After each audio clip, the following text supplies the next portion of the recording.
Welcome, returning subscribers and new viewers alike, to a new episode of Character Development. Today happens to be a cause for celebration. Why exactly? Well, today marks a special occasion for character development as a series, as we finally reached a milestone I didn't think I'd get to after all this time. Not only did the show turn 3 years old back in April, but this very episode happens to be the 50th episode, and I had been thinking of ways to celebrate as early as February. After some thought, as well as reading through video comments while I was busy with sophomore finals, I decided that the 50th episode should be something that reflects all the progress made after 3 years and 50 videos. And I do believe we have some unfinished business from the very first episode of Character Development, on Utsuho Reiuji from the Toho series. Whether it's because of my nervous-sounding commentary, that it was made while I was still learning how to use Sony Vegas, the background image that was an utter mess and honestly more of a distraction than an aesthetic, the amount of information I skipped over entirely, or how short the actual analysis was compared to more recent episodes, one thing's for certain.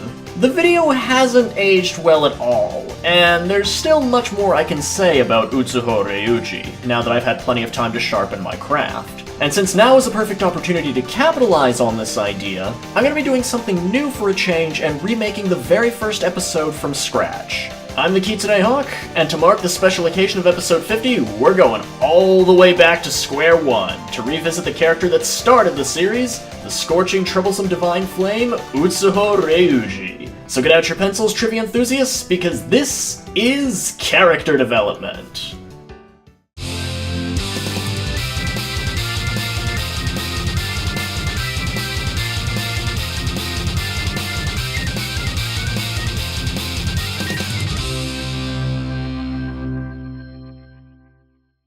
Considering that this is the first episode I've done where I discuss a character that I've already covered at least once, I'd like to mix things up a bit so I don't resort to simply repeating the entirety of episode 1. So let's start from the very beginning and go over Utsuho's backstory first and foremost. Utsuho, or Okuu as she's affectionately referred to, was originally a normal humanoid raven living in the Hell of Blazing Fires as a pet of the mind reader Satoriko Meiji. One day, she heard a voice from the goddess Kaneko Yasaka, telling her to consume a three-legged crow named Yatagarasu and attain its powers. Utsuho did as she was commanded, and from devouring the three-legged crow, she gained its abilities to control nuclear energy and bring the Hell of Blazing Fires back to its original heat. From her basic backstory and name alone, we can get a good sense of Oku's character inspiration. Her last name, Reiuji, if read kanji by kanji, translates as Soul Crow Path, or Spirit Raven Path, in reference to her body being a house for the spirit of Yatagarasu, while the kanji in her first name, Utsuo, is taken from Old Japanese, and it means emptiness, empty hole, or cave, either in reference to Utsuo's residence in the Hell of Blazing Fires deep underground, or to her body being a metaphorical cave for Yatagarasu. And speaking of Yatagarasu, it's worth noting that it happens to be based on a mythological creature common to the three cultures of East Asia. While the Japanese call it Yatagarasu, the Koreans refer to it as Samjoko, and the Chinese use the name Jinwu, meaning golden crow. While these three cultures have slight variations in the mythos of this bird, they have two primary elements in common: that the crow has 3 legs, and that it symbolizes both power and the sun. The bird's 3 legs were a symbol of power because of the trinities they were said to represent: the Taoist realms of heaven, earth, and man, or perhaps the 3 virtues of wisdom, benevolence, and valor.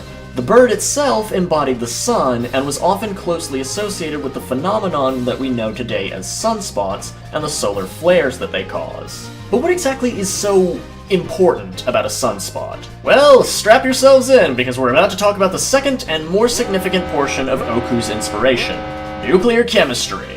Sunspots themselves are caused by anomalies in a star's magnetic field and are essentially buildups of energy. When they finally burst, they release storms called coronal mass ejections and solar flares, which are powerful discharges of radiation whose effects are capable of reaching the Earth. By fusing with Yatagarasu, Utsuho has gained a few attributes related to its power over nuclear energy, namely the large instrument on her right arm, the concrete brace on her right foot, and the ball of energy orbiting around her left leg. More specifically, the instrument on her right arm is known as the Control Rod, and if you'd like to believe it, it's supposed to be Yatagarasu's third leg manifested on Utsuho's arm. In the context of nuclear chemistry, the term control rod is used to refer to a particular section of a nuclear power plant. Control rods are tubes, rods, or plates that are made from neutron-absorbing materials, such as boron, hafnium, or cadmium, and they're either inserted into or removed from the reactor core to decrease or increase the amount of fissions occurring within the core, respectively. The higher the number of fissions is, the greater the heat of the reactor, which means more steam and more electricity generated. They also serve as a failsafe for the reactor in case of emergency, automatically falling into place and cutting off the reactor entirely if the power goes out. However, that doesn't mean that a control rod is an end-all solution to a nuclear power plant emergency. In fact, in many cases, control rod failure or mismanagement can be the cause of the emergency entirely. The most infamous nuclear power plant failure thus far in history, the Chernobyl disaster of April 26, 1986, has often been blamed on the control rods used in the reactors. And speaking of Chernobyl, the concrete brace around Utsuho's right foot is based on the aftermath of that nuclear disaster in two ways. One of the immediate byproducts of the Chernobyl meltdown was a radioactive black, lava-like substance made from reactor fuel, molten concrete, sand, and core shielding that mixed into a deadly cocktail that seeped through the pipes of reactor number 4, emptying into the basement and cooling into a material dubbed as corium, but more colloquially known as the elephant's foot. At the time of discovery, the elephant's foot was radioactive enough to cause cell hemorrhaging within 2 minutes of exposure, reaching fatal levels within 5 minutes of continued exposure. Because of the immediate and potential danger that the elephant's foot and other after effects of the meltdown posed, workers at Chernobyl decided to contain the reactor within a giant sarcophagus of thick concrete, one of the few materials capable of blocking intense radiation. It could be, then, that the concrete case on Utsuho's right leg is a metaphorical representation of the elephant's foot, or the concrete shell designed to contain it. Perhaps even both. As for the ball of light orbiting around Utsuho's left leg, it's what nuclear chemistry would call a beta particle, a stray electron that has been separated from a nucleus due to radioactive decay, the process by which an unstable atom breaks down over time until it reaches stability. And on that note, it's worth pointing out that the 3 extensions to Utsuho's limbs represent the 3 main processes involved in nuclear chemistry: radioactive decay, nuclear fission, and nuclear fusion. The beta particle swirling around her left leg represents radioactive decay, since a beta particle is one of the 3 common forms of radioactive decay. The elephant's foot that encases her right leg represents nuclear fission, due to its association with the Chernobyl nuclear power plant, a fission-powered reactor. And finally, the third leg manifested on Utsuho's right arm, despite being a control rod as previously discussed, is stated to control nuclear fusion rather than nuclear fission, thus symbolizing the last of the 3 processes. Utsuho's strong association with suns further adds to the connections with nuclear fusion. Whereas nuclear fission is the process of splitting atoms apart, nuclear fusion is the process of forcing smaller atoms together to form a new, larger atom. Nuclear fusion creates far more energy than nuclear fission, though it also requires higher speeds and pressures that are currently impossible to synthetically reproduce under controlled circumstances.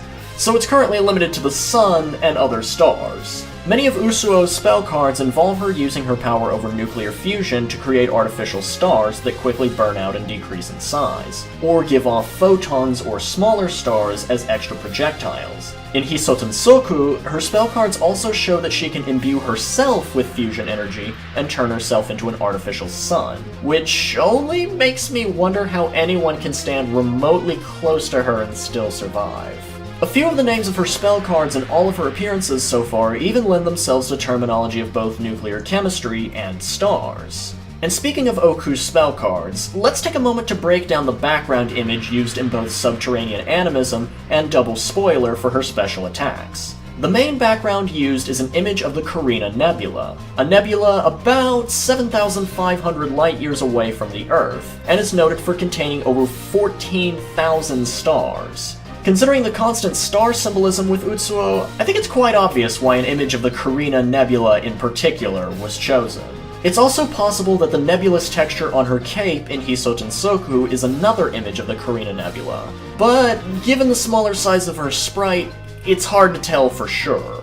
Above the background image of the Carina Nebula is a spinning nuclear trefoil, an easily recognizable warning symbol of ionizing radiation, the kind that can adversely affect human cells. But curiously, there happens to be a picture of a cat on one of the trefoil's points, which could be interpreted in one of two ways. Firstly, it's possible that this is a further link to the Chernobyl meltdown in 1986. When the disaster occurred, the nearby city of Pripyat, where many of the Chernobyl plant workers lived, was evacuated. When people returned many years later to inspect the area, a colony of irradiated wild cats was discovered to have been living in the ghost town since abandonment.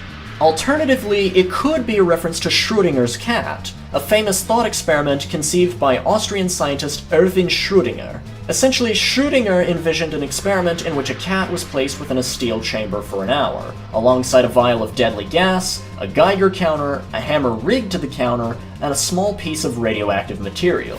If the radioactive material were to set off the Geiger counter, the hammer would smash the vial, releasing the gas and killing the cat. The point of the mental picture was to explain the idea of superposition, that until the observer opens the chamber to see what happened, the cat is presumed to be both alive and dead at the same time, as quantum mechanics would have it. A bit of a stretch compared to the Pripyat cat interpretation, but it goes to show the sheer wealth and diversity of information that went into Utsuho's design. While many of the characters in the Toho project draw inspiration from East Asian mythology, Utsuho very strongly remains as my second favorite character in the series thus far, because she not only takes the centuries-old myth of the three-legged crow into her design, but also mixes it with the modern ideas of nuclear chemistry, both at their most basic level and their most destructive level, making her very clearly stand out in a series with such a large roster of characters. It's easy to see that a great deal of detail went into the design and other elements of Utsuho's character, and I couldn't imagine the nuclear Hellraven any other way. And before I end the video off, I'd like to give thanks to those of you who have supported the show with your likes, shares, comments, and episode suggestions. I didn't think I'd get as far as episode 50 without your help, and I'm eagerly hoping that'll be just as grand of a journey to episode 100. In the meantime, in early May, I announced that this episode would feature an art showcase open for anyone to submit their art inspired by the show. Please feel free to enjoy everyone's submissions on screen, and I've also included links to places where you can follow them to see more of their art, including that of my friend Soma, who drew the illustration of Utsuho used on the title card for this episode. Feel free to commission him if you'd like. He's trying to get his art out there and would definitely appreciate the help. Until then, here's to another 50! Thank you all so much once again, and take care, everyone.